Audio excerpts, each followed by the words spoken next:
the idea of let the people decide is not about Ford Asili. That idea came when we were saying, look, Jaramogi is going to be around for a while, but he's getting tired. Why can't Matiba, instead of splitting Ford, come in and be the deputy to Jaramogi, and we have one party?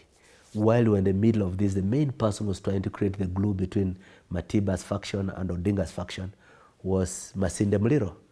But he died in this period, in this Laguna, before I'd sorted out the matter. So after the death of Muliro, the growing drift of those around Oginga Odinga, which included virtually all the young Turks, went to Ajip House. And the team that was from Matiba, which had been joined by people like Kimani Wanyoike and others, went to Mudidi House. Yes. So that was basically the de facto split of Ford into Ford Asili and Ford Kenya. Muhisa Kitui tells a story of how after Masinde Muliro's death and Ford was splintering into what were to become Ford Kenya and Ford Asili, Michael Kijana Wamalwa, who had taken the mantle to lead the Muliro orphans, was undecided as to whether to go the Jaramogi Oginga Odinga or Kenneth Matiba route. That stalemate, according to Kitui, was resolved by a section of the Bukusu elite, which had organized itself into a brain trust, first for Muliro, then Wamalwa. Joining Kitui and other young Turks, the professionals pushed Wamalwa to go the Jaramogi way. Much as this was a political decision, it had a cultural and spiritual significance. Part 3. Get thee a seat at the table, and the rest shall follow. In a widely quoted prophecy, the Bukusu freedom fighter and leader of the Dini ya Musambwa, Elijah Masinde Wanameme, spoke just 3 words: Vuvuami vuhamile huyanja. Leadership shall come through or from the lake. The implication of these words was that for someone of Bukusu origin to lead Kenya, they had to work closely with inhabitants of the Lake Victoria area, estimated to be the Luo, who would then make Bukusu leadership materialize. It may be easy to dismiss Masinde's prophecy, but to those who believe it, it is sacrosanct.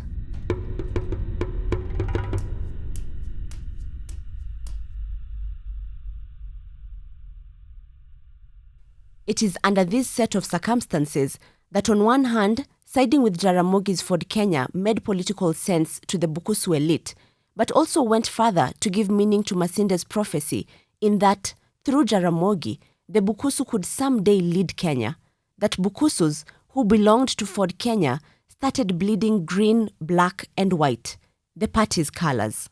This reality therefore meant that whoever led Ford Kenya automatically became king of the Bukusu in the political sense, seen first as Masinde Muliro's successor, then later as Kijana Wamalwa's substitute. These are conversations that never happen in the open, but are what drove the likes of Muhisa Kitui, Musikari Kombo, Eugene Wamalwa, and Moses Masika Wetangula to want to lead the party as a means of winning the hearts and minds of the Bukusu. It is for this reason that Wetangula used and broke every rule in the book to seize the party. Sasa vile mnajua, you know the law. Yes. You cannot afford to do that in the court premises. Well, then we move on. Vile mnajua. After the 2007 general election, Muhisa Kitui and Musikari Kombo, who were seen as the 2 thriving original sons of Jaramogi and Muliro, found themselves in political limbo after losing their parliamentary seat. The fall was hard, considering before the vote they were both high-flying cabinet ministers. Wetangula, who had joined Ford Kenya late and wasn't a full minister before the polls, had somehow won the re-election and been made Minister for Foreign Affairs. To Wetangula, it was only natural that he became the leader of Ford Kenya, the ultimate prize.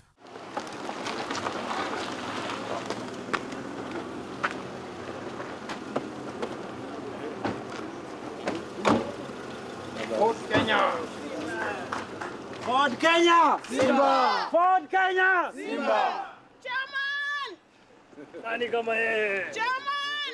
Musikari Kombo at one time said he was retiring. Then at another time wanted to go on. Then at another time he wanted to pass on the mantle of leadership to Eugene Wamalwa and not to me.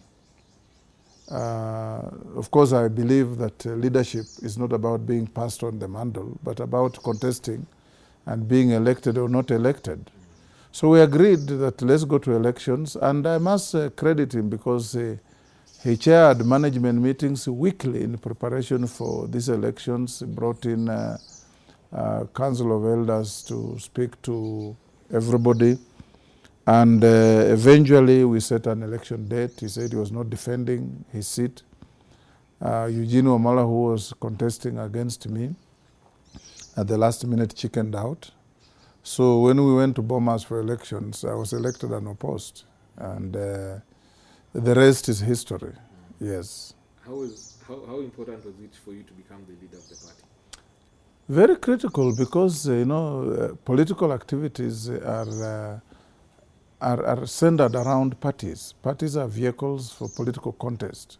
Remember, at that time, there was no provision for independent candidates. So you ran as a member of a party, and the parties were, if you want to know the importance of a party, Wamalwa and Mwai Kibaki were leaders of medium-sized parties. DP had never had more than 30 members of parliament. I think the highest they had in 1992, after 92 elections, was 29. Fort Kenya had about 34. We have never gone beyond that.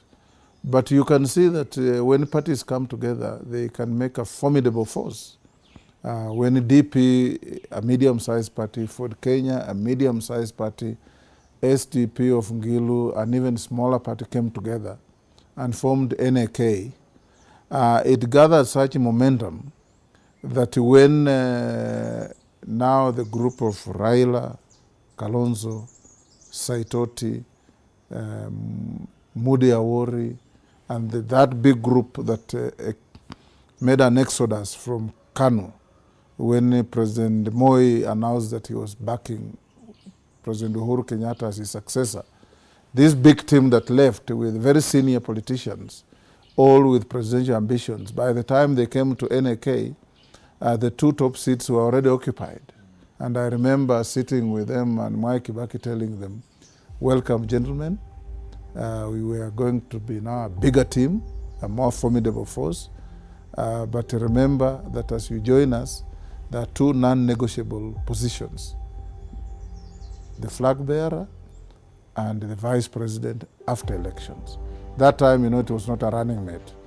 After elections, it was the president to name his vice president. And Kibaki was a gentleman. He kept his word.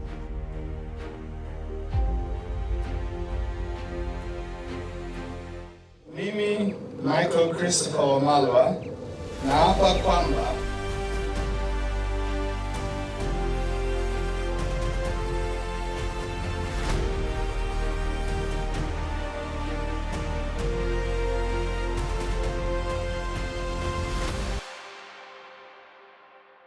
In Wetangula's view, it took the initial momentum built by small parties to oust KANU in 2002. It is this template that Wetangula believes will be the future of Kenya, with Ford Kenya remaining a common denominator, considering the majority of the post-1992 parties have lost ground.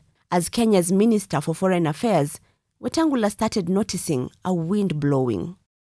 When I was in Foreign Office, I could see the trend around the continent. My former colleagues, Haile Mariam Desalegn becoming the Prime Minister of Ethiopia, Mohamud becoming the Prime Minister of Djibouti, Jakaya Kikwete becoming the President of Tanzania, Nana Akufo-Addo becoming the President of Ghana, and many others. All over the continent.